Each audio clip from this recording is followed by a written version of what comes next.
오늘 본문은 이사야서 40장입니다. 이사야서가 66장으로 구성되어 있습니다. 너무 오묘한 것은 구약 성경이 39권이고 신약 성경이 27권, 그렇게 도합 66권 그러는데 이사야서 66장으로 되어 있는데 전반부가 39장, 39장까지입니다. 그리고 후반부가 40장부터 마지막 26장까지 27장입니다. 전반부에는 하나님의 은혜로 택함을 받고 구원받은 하나님의 백성이 온갖 은혜와 복을 받아 누리기만 할 뿐 먹고 떨어지는 신앙, 하나님이 왜 내게 이런 은혜와 복을 주셨는지, 내 인생을 향하신 하나님의 기대가 무엇인지, 우리 교회 왜 이렇게 부흥시켜 주신지, 우리 교회를 통해서 이루고자 하시는 이 도시, 이 시대 앞에 우리가 감당해야 할 사명이 무엇인지, 이런 하나님의 기대와 사명에 대해서는 뒤로 하고 오직 자기만 잘 먹고 잘 사는 쪽으로 가서 역사를 주관하시는 하나님에 대한 신뢰도 저버리고 하나님의 말씀과 기대에 불순종합니다. 그럴 때 하나님은 수많은 하나님의 종들을 보내서 그렇게 살면 안 된다고, 복을 주신 이유는 분배하고 나누라고 아무리 말씀을 전해도 오히려 주의 종들을 거부하고 때리고 죽이고 합니다. 급기 하나님이 인생 채찍으로 매를 들어서 그들이 무려 70년 동안 남의 나라를 섬기는 혹독한 징계의 매를 맞습니다. 이 하나님의 심판과 징계의 경고와 그들이 이루어진 하나님의 심판의 혹독함을 1장부터 39장까지 잘 그려주고 있습니다. 신부는 그리스도인입니다. 예수 믿는 사람입니다. 그런데 삶은 하나님 앞에 매맞는 삶입니다. 한 가지만 하나님 앞으로 돌아오면 되는데 돌아오지 않습니다. 계속 자기 고집대로 가다가 매맞습니다. 그런데 그렇게 혹독한 인생 채찍으로 매를 때리시면서도 하나님은 또 다른 한 손으로 죄보다 크신 하나님의 사랑, 심판보다 크신 하나님의 용서와 구원하시는 능력, 신실하신 하나님의 사랑과 능력과 구원이 40장부터 마지막 장까지 잘 펼쳐지고 있습니다. 여러분이 오늘 어떤 어려움 속에 있다면 하나님이 어떻게 구원하시는지, 우리 머리카락까지 다 세신바 되시고 우리 죄보다 크신 하나님이 예비하신 하나님의 사랑과 구원과 능력을 체험할 기회가 부여된 줄 믿으시고 지금도 일하시는 예수 그리스도를 바라볼 수 있는 눈이 열리기를 주의 이름으로 축원합니다. 그렇게 이제 40장부터는 인생의 후반전입니다. 후반전을 시작하시면서 하나님을 어떻게 소개하는가, 1절부터 5절까지는 택한 백성을 위로하시는 하나님의 소개가 됩니다. 여러분이 예배당에 나오셔서 말씀을 통하여 기도하다가 찬양을 부르다가 신앙 안에서 예수 안에서 만난 교제를 통해서 하나님의 세밀한 위로하심을 체험할 수 있기를 주의 이름으로 축원합니다. 1절 같이 보십시다. 너희 하나님이 이르시되 너희는 위로하라, 내 백성을 위로하라. 하나님의 위로하라는 거예요. 2절입니다. 너희는 예루살렘의 마음에 닿도록 말하며 그것에게 외치라. 그 노역의 때가 끝났고 그 죄악이 사함을 받았느니라. 그의 모든 죄로 말미암아 여호와의 손에서 벌을 배나 받았느니라 할지니라 하시니라. 여러분, 하나님의 징계는 저주가 아닙니다. 하나님의 심판은 저주가 아닙니다. 반드시 끝이 있습니다. 믿으시면 하면 끝나는 날이 있습니다. 하나님이 위로하라고 말씀하십니다. 그리고 나서 1절부터 5절은 택한 백성을 위로하시는 하나님을 자세히 설명하고 6절에서 8절까지 가면 이상한 말씀이 나옵니다. 6절 같이 한번 보실까요? 말하는 자의 소리여 이르되 외치라. 대답하되 내가 무엇이라 외치리까 하니 이르되 모든 육체는 풀이요 그의 모든 아름다움은 들의 꽃과 같으니 풀은 마르고 꽃은 시들면 여호와의 기운이 그 위에 불미라. 이 백성은 실로 풀이로다. 풀은 마르고 꽃은 시드나 우리 하나님의 말씀은 영원히 서리라. 아무리 잘난 사람도, 아무리 아름다운 여인도, 아무리 권세자도 다 마른 불같이 된다는 거예요. 세상은 다 지나갑니다. 주어진 환경이 아무리 힘들고 어려워도 하나님의 말씀은 반드시 이루어진다. 위로하시는 하나님, 약속하신 말씀은 반드시 지키시고 이루시는 하나님, 그 하나님을 소개하시면서 오늘이 아무리 힘들고 어렵고 그것이 너희의 죄로 말미암아 심판으로 임한 어려움이라 할지라도 두려워하지 말라 라고 말씀하십니다. 그리고 나서 9절부터 11절은 그런 어려움 속에서, 민족이 어려움을 당할 때, 가정이 어려움을 당할 때, 자녀가 어려움 당할 때, 부모가 어려움 당할 때, 그때 하나님의 집에 오르는 사람들, 즉 예수 믿는 우리들이 얼마나 존귀하고 얼마나 중요한 사명을 받았는가 하는 것을 설명하고 있어요. 9절부터 12절 같이 읽겠습니다. 시작. 아름다운 소식을 시온에 전하는 자여 너는 높은 산에 오르라. 아름다운 소식을 예루살렘에 전하는 자여 너는 힘써 소리를 높이라. 두려워하지 말고 소리를 높여 유다의 성읍들에게 이르기를 너희의 하나님을 보라. 힘들고 어려우신 일이 있으신가요? 주의 전으로 올라오십시오. 여러분 인생 가운데에 아무리 노력해도 풀리지 않는 문제 앞에서 여호와의 성산에 올라와 작정하고 무릎 꿇어 기도함으로 하나님이 위로하시고 하나님이 열어주신 체험이 있어야 합니다. 10절 보실까요? 보라, 주 여호와께서 장차 강한 자로 임하실 것이요 친히 그의 팔로 다스리실 것이라. 보라, 상급이 그에게 있고 보응이 그의 앞에 있으며 그는 목자같이 양떼를 먹이시며 어린 양을 그 팔로 모아 품에 안으시며 젖먹이는 암컷을 온순히 인도하시리로다. 하나님은 살아계십니다. 선한 목자로 역사하십니다. 그런데 누군가가 여호와의 전에 올라와 무릎 꿇어 그분을 사모할 때 하나님은 일하십니다. 한 가정의 가장이 하나님의 성산에 올라와 엎드리면 하나님이 그 가정의 가족들을 온순히 인도하십니다. 그러나 한 가정의 가장이 어려움은 토로하면서도 하나님 앞에 올라와 무릎 꿇지 아니하면 그 어려움은 끝나지 않습니다. 내가 하나님의 성산에 올라오기를 기다리신 하나님, 올라오면 죄보다 크신 하나님이 나의 삶을 아름다운 것으로 인도하시나 약속하시고 약속한 것을 반드시 이루신다고 말씀을 주고 있는데도 이사야 선지자 당시의 백성들의 실상을 한번 보실까요? 첫째로 1절 다시 보십시다.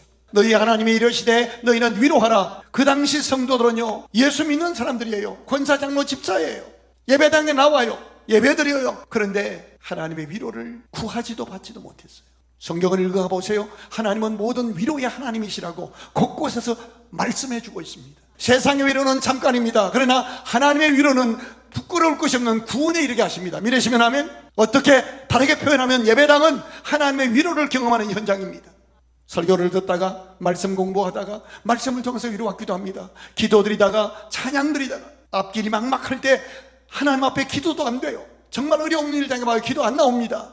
그때 엎어져서 찬양을 부릅니다. 어느 한순간 하늘이 열리고 하나님의 위로가 임합니다. 엎드러져 있는 우리를 이렇게 세우십니다. 때로는 예수 그리스도 안에서 만난 믿음의 형제들과 교제를 통해서 위로를 받게 하십니다. 어떤 집사님을 보면 정말 어떻게 저 지경에서도 저렇게 감사하며 저렇게 섬기며 살 수 있을까? 나 같으면 저렇게 저 지경 되면 하나님 원망하고 신앙생활 그만두겠다 할 정도인데 섬기는 거예요. 삶의 현장에서 상하고 찢기고 답답하고 좌절하고 절망하는 그 상황에 있을지라도, 그것이 나의 불순종과 불신앙으로 매맞는 고통이라 할지라도 있는 모습 그대로 예수 그리스도 이름 의지해서 하나님의 성산에 올라와 엎드려 하나님의 위로를 경험하는 공동체가 되기를 주의 이름으로 축원합니다. 근데 이사야 당시의 성도들은 위로를 구하지도 받지도 않았습니다. 뿐만 아닙니다. 신앙생활을 하긴 하는데 믿음의 말씀대로 신앙생활하는 것이 아니라 자기 방법대로 하는 거예요. 18절 한번 보실까요? 그런즉 너희가 하나님을 누구와 같다 하겠으며 무슨 형상과 그에게 비기겠느냐? 우상은 장인이 부어 만들었고 장색이 금으로 입혔고 또 은사슬을 만든 것이니라. 궁핍한 자는 그 죄를 들을 때에 썩지 아니하는 나무를 택하고 지혜로운 장인을 구하여 우상을 만들어 흔들리지 아니하도록 세우니라. 우상들은 다 장인들이, 기능공들이 만들었다는 거예요. 자기가 걸어가지도 못하고 생각하지도 못하고 옮겨가지도 못한다는 거예요. 그런데 예수 믿기는 믿는데 옛날에 우상 섬기는 방식대로 믿고 있더라는 거예요. 진리를 알지니 진리가 너희를 자유케 하리라. 여러분 교회 생활하는데 자꾸 걸리면요, 여러분 자신이 정말 내가 믿음의 내용이 분명한가, 내가 성경적으로 믿고 있는가를 점검해야 합니다. 많은 사람이 내 방식대로 믿다가 시험 들고 넘어지는 거예요. 이사야 시대 성도들이 하나님의 위로를 구하지도 않았어요. 교회 나와서 신앙생활을 자기 기준 자기 마음대로 하는 거예요. 여러분 제일 편한 거는요, 오라 하면 오고 가라 하면 가고 전도하자면 전도하고 기도하자면 기도하는 거예요. 그게 제일 행복하고 자유로운 거예요. 26절 읽어봐요. 너희는 눈을 들어 높이 들어 누가 이 모든 것을 창조하였나 보라. 주께서는 수요대로 만상을 이끌어내시고 그들의 모든 이름을 부르시나니 그의 권세가 크고 그의 능력이 강함으로 하나도 빠짐이 없느니라. 예배당에 나오긴 나오는데 우상 섬기는 것처럼 믿고요, 하나님을 창조주 하나님으로 믿지 않더라는 거예요. 각기 그 이름을 부르셔요. 우리 교회 교인이 많지만 하나님은 나 한 명 내 이름을 아시고 부르셔요. 결국 그들이 어떻게 되는지 아세요? 27절 한번 읽어봐요. 야곱아 어찌하여 네가 말하며 이스라엘아 네가 이르기를 내 길은 여호와께 숨겨졌으며 내 송사는 내 하나님에게서 벗어난다. 무슨 말인지 아세요? 이렇게 신앙생활 하면서도 자기 일이 안 풀린다고, 억울하다고, 답답하다고 탄식하고 있다는 거예요. 길이 숨겨졌다. 어떻게 하나님이 살아계시면 나한테 이렇게 응답하지 않는가? 내가 왜 이런 송사, 이런 어려워 억울하고 답답한 일을 만나는가? 하나님의 대답을 들어보실래요? 28절입니다. 너는 알지 못하였느냐? 듣지 못하였느냐? 영원하신 하나님 여호와 땅 끝까지 창조하신 이는 피곤하지 않으시며 곤비하지 않으시며 명철이 한이 없으시며 피곤한 자에게는 능력을 주시며 무능한 자에게는 힘을 다시. 이 하나님을 체험하기를 주의 이름으로 축원합니다. 하나님은 피곤한 자에게 능력을 주시며 무능한 자에게 힘을 더하시는 하나님. 근데 이사야 당시의 성도들은 자기가 힘을 내서 하나님 앞에 올라오면 되는데 그냥 주저물러 앉아있으면서 무기력하게 하나님이 나를 안 돌본다고, 난 너무 억울하다고, 답답하다고 계속 그러고만 있는 거예요. 30절 읽어봐요. 그들의 신앙을 한마디로 딱 정해줘요. 소년이라도 피곤하며 곤비하며 장정이라도 넘어지며 쓰러지게 늘 필요에 쩔어 있어. 일할 수 있으니, 내가 출석하고 가서 예배드리고 기도할 내 교회가 있으니, 가기만 하면 하나님의 말씀을 전해줄 내 주의 종들이 있으니 얼마나 행복이에요. 늘 피곤에 쪄들어 있어. 늘 쓰러져요. 이것이 여러분의 이야기가 아니라 이사야 선지자 당시의 성도들의 실상이었고, 지금 하나님이 그들에게 보라, 복의 때가 끝났고 이제 새 시대가 열렸다, 하나님은 이루하신다, 하나님은 능력이 있으시다, 너를 다시 날아오르게 하리라 말씀하시는데도 계속 거부하면서 현실만 바라보고 현장만 바라보고 이러고 있더라는 거예요. 자기 기준과 자기 생각대로 믿어서 체험도 능력도 기쁨도 알지 못하는 메마른 신앙생활입니다. 이런 신앙생활을 하나님이 한마디로 딱 표현해 주십니다. 그것이 27절입니다. 야곱아, 어찌하여 네가 말하며 이스라엘아 네가 이르기를 내 길은 여호와께 숨겨졌으며 내 송사는 내 하나님에게서 벗어난다느냐. 여기 야곱이라고 불렀습니다. 하나님의 은혜와 복을 받아 누리고 있으면서도 하나님의 성산으로 올라와 작정하고 부르짖으면 하나님이 새롭게 하시는데, 날아올 수 있게 하시는데, 그렇게 하지 않으면서도 불평, 원망, 좌절, 피곤에 쩔어 있는 그들을 향해서 하나님이 야곱아라고 부르시는 거예요. 왜 야곱이라고 부르는 거예요? 창세기 32장에 자세하게 이 스토리가 기록되어 있습니다. 야곱이라는 사람은 아브라함, 이삭, 야곱 벌써 3대를 이어서 신앙인입니다. 우리에게 적용하면 최하 안수집사 장로 정도 된 사람이에요. 그런데 그는 겉으로 보면 3대째 신앙인인데 삶의 속에 들어가 보면 하나님을 의지하고 믿는 것이 아니라 필요할 때만 하나님을 이용해 먹는 그런 신앙이었어요. 구체적으로 어떤 신앙이죠? 아버지가 연세 많아 늙어서 아직 돌아가시지도 않았는데 쌍둥이 형인 에서가 상속권, 장자권 받을까봐 형님 속이고 아버지 속여서 형님의 받을 재산권을, 상속을 탈취합니다. 그 일 때문에 성격 급한 형이 자기를 죽이려 하니까 외삼촌 집으로 도망가서 삽니다. 외삼촌 집에 가서 살면서 외삼촌에게도 또 사기칩니다. 그는 평생을 이 세상 살아가면서 복은 내가 만들 수 있다, 복은 내가 쟁취할 수 있다고 생각한 거예요. 그래서 성공합니다. 아내를 4명 얻고 자식들을 13명 정도를 얻습니다. 이제 고향으로 금이환영합니다. 우리로 말하면 자동차 몇 대씩 굴리면서 폼나게 고향으로 돌아옵니다. 그런데 약복강이라는 강나루택에서 정보를 입수하는데, 자기가 20여 년 전에 속여서 상속권 탈취했던, 자기한테 빼앗겼던 형이 복수의 칼날을 갈고 수백 명을 훈련시켜서 자기를 찢어 죽여버리겠다고 기다리고 있다는 거예요. 죽음 앞에 딱 섭니다. 이 약복강은 바로 죽음의 강 앞입니다. 여러분 재산을 얼마를 모으셨어요? 친구가 몇 명이에요? 가족이 몇 명이에요? 의리, 사랑 말하잖아요. 통장에 있는 그 돈으로 모든 걸 해결할 수 있을 것 같잖아요. 그런데 약복강 나루터 앞에, 죽음의 강 앞에 서면 그것이 아무것도 아닌 것임을 깨달아야 하잖아요. 야곱은 약복강 나루터에서 죽음 앞에 딱 서서 여전히 잔머리를 굴립니다. 형 마음을 좀 녹여볼 요량으로 덜 이쁜 아내부터 시작해서 자기 재산 뇌물 다 꾸러미 사서 다 보냅니다. 여러분, 죽음 앞에 서면 사랑한다 말했던 아내도 남편도 자식도 같이 갈 수 없는 거예요. 결국 혼자 남습니다. 이쯤 되면 하나님 앞에 무릎 꿇고 생사화복이 하나님께 있음을 고백하고 하나님의 도우심을 구해야 할 거 아니에요. 근데 여전히 마지막 몸뚱아리 하나 남았는데 다시 잔머리를 굴립니다. 그때 하나님이 그 야곱을 깨닫게 하기 위해서 천사의 모습으로 등장해서 시름을 겁니다. 의미가 뭐예요? 이제라도 항복하고 하늘의 복을 구하라는 거예요. 여러분, 이 세상 살아가면서 아무리 똑똑해도 우린 1초 뒤의 일을 알지 못해요. 복은 내가 만드는 것이 아닙니다. 만복의 근원이신 하나님이 주셔야 하는 거예요. 우리가 손으로 일해서 열매 맺는 복이 있는가 하면 하늘을 문을 여시고 부어주시는 복이 임해야 하는 거예요. 자기가 다 할 수 있는 것을 생각한 거예요. 밤새 씨름해요. 이 의미는요, 끝까지 나는 내 힘으로 한다는 거예요. 하나님이 야곱의 환도뼈를 부러뜨립니다. 환도뼈가 부러지니까 아무것도 할 수 없잖아요. 그때 야곱의 영적인 눈이 열립니다. 인생의 축복이, 생사화복은 하나님께 있구나. 복은 인간 하기 나름이 아니라 그 너머 하나님의 응답이 있어야 하는구나. 어떤 인간도 하나님의 하늘의 복이 임해야 하는구나 깨닫습니다. 그때 천사가 씨름을 거치고 가려 합니다. 야곱이 꼭 붙들고 놓지 않습니다. 희한한 말을 합니다. 저를 축복하지 않으시면 보낼 수 없나이다. 이제 그때 아는 거예요. 하나님의 은혜가 자기에게 얼마나 필요한지를. 그때 천사가 묻습니다. 네 이름이 무엇이냐? 야곱이 대답합니다. 야곱입니다. 의미가 뭡니까? 제가 수대째 가문의 믿음의 사람이면서도 사기꾼처럼 강도처럼 하나님 이용만 해먹고, 어려울 때 하나님 이용만 해먹고 먹고 떨어지는 신앙으로 살았습니다. 그때 하나님이 말씀하십니다. 너의 이름을 야곱이라 하지 말고 이스라엘이라 하라.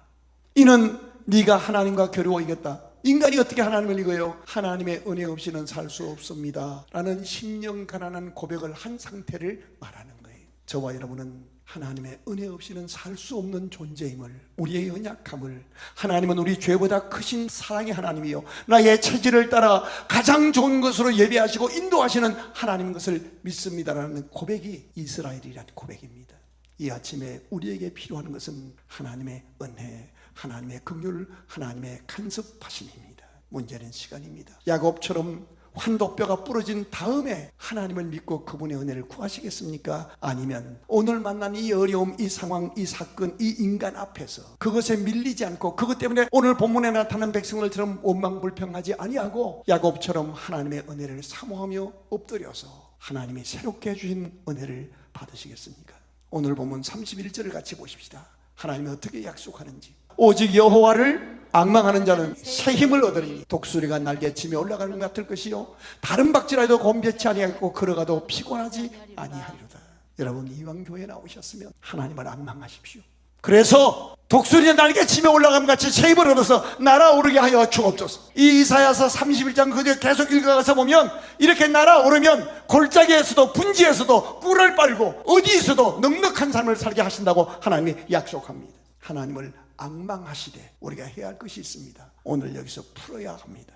부모에게 상처받으면 부모를 향해서 다 메어버립니다. 평생을 그 부모를 대해도 냉담자로 삽니다. 절대로 인생 풀리지 않습니다. 배우자 간에, 부모 자식 간에, 심지어 예배당 안에 예수 안에서 만난 믿음의 가족과도 뭔가 상처받으면 사실 객관적으로 보면 상처받을 일 아니에요. 그런데 그걸 상처라는 이름으로 상처받아서 평생을 땅에서 묶어놓고 있으면 절대로 하늘에 풀리지 않습니다. 예수 그리스도 그분은 이것을 풀어주기 위해서 인간의 몸으로 오셨습니다. 그리고 우리가 달려야 할 십자가에 달려 죽으시고 부활하셔서 성령으로 오셔서 하나 되게 하셨습니다. 실패했으나 실패자 아닙니다. 사람 미워하는 것 세상에 완전한 사람 없습니다. 여러분 부모에게 상처받았나요? 여러분 잘하느라고 하지만 여러분도 자녀에게 상처 주고 있음을 언젠가는 알게 될 것입니다. 푸십시오. 그리고 여호와를 앙망하십시오. 어떻게 앙망해요? 이것이 결론입니다. 그 영이신 하나님이 인간의 몸으로 오셔서 십자가에 죽으시고 부활하신 다음에 약속하십니다. 수고하고 무거운 짐진 자들아 다 내게로 오라. 내가 너희를 쉬게 하리라. 여러분 애쓰고 힘쓰고 애써도 풀리지 않는 문제 때문에 힘드시나요? 주님 앞에 올라오십시오. 여러분 체질대로 시간을 정하십시오. 저녁에 하시든지 아침에 하시든지 형편대로 시간을 정하시고 그 약속한 시간에 하나님 앞에 무릎을 꿇으십시오. 여러분이 지고 있는 그 무거운 짐을 그분 앞에 내려놓으십시오. 요한복음 14장 6절은 이렇게 말씀합니다. 나는 길이요 진리요 생명이니 나로 말미암지 않고는 아버지께로 올 자가 없느니라. 이 말씀을 뒤집으면 내 이름으로 누구든지 하나님 앞에 와서 앙망할 수 있다는 겁니다. 직분이 중요한 것이 아닙니다. 내가 오늘 이 사건 이 상황 앞에 눌리느냐 아니면 예수의 이름으로 역사의 주권자 살아계신 창조주 하나님 앞에 내 이름을 아시는 주님 앞에 와서 예수의 이름으로 구하느냐, 이것이 관건입니다. 15장 16절을 보십시다. 너희가 나를 택한 것이 아니요 내가 너희를 택하여 세웠나니 이는 너희로 가서 열매를 맺게 하고 또 이 열매가 항상 있게 하여 내 이름으로 아버지께 무엇을 구하는지 다 받게 하려 함이라. 우리가 하나님이 택한 거 아니에요. 하나님이 우리를 불러주셨어요. 하나님은 우리에게 응답 주시길 원하셔요. 무엇을 구하는지 다 받게 하려 함이라. 너희가 얻지 못하면 구하지 아니함이라. 17절을 읽어봐요. 응답 주신 목적이 있어요. 같이 읽어요. 시작. 내가 이것을 너희에게 명하면 너희로 서로 사랑하게 하려 하리라. 응답 주시는 것은 먹고 떨어지는 것이 아니라 그 과목을 가지고 사랑하라는 거예요. 건강에 응답을 받으셨어요? 그 건강 가지고 형제 사랑하고 하나님 사랑하십시오. 물질에 응답을 받으셨어요? 그 물질 가지고 응답하며 사십시오.